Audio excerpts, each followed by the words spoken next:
There's more bad news for homeowners, with house prices falling at their fastest rate for 2 years. It comes as mortgage repayments for many are set to soar. The latest figures from the Nationwide Building Society show that in November, house prices fell by 1.4% across the UK. That's the biggest monthly fall since June 2020. It means the average house price has now fallen to just under £264,000. Despite this, housing is becoming more and more unaffordable, as our economics editor Joel Hills explains. In Stroud in Gloucestershire, boom has turned to gloom. At one stage, property prices here were rising by 20% a year, but the market has now turned. Off to you, Jamie. We'll just follow it into the lounge.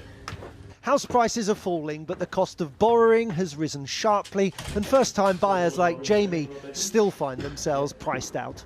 It's really difficult. You save enough money for a deposit, you think you're all okay, and then the interest rates have gone up through the roof, so it's difficult to know where, what you can afford really.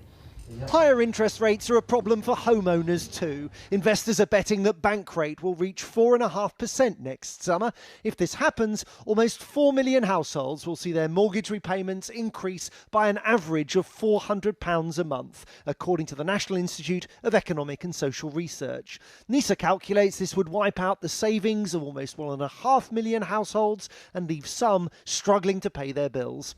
It's calling on banks to reintroduce the mortgage holidays they offered in the early stages of the pandemic. Yes, interest rates have to go up, but we don't have to have mass repossessions, we don't have to have wide-scale unemployment, we don't have to throw people into destitution, and that's where these kinds of interventions can help. They can reduce the size of the impact of the shocks on the economy and ultimately on households.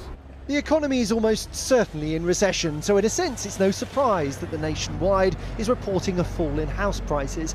But the size of the drop last month was unexpected, and the Bank of England is poised to hike bank rate again in 2 weeks' time.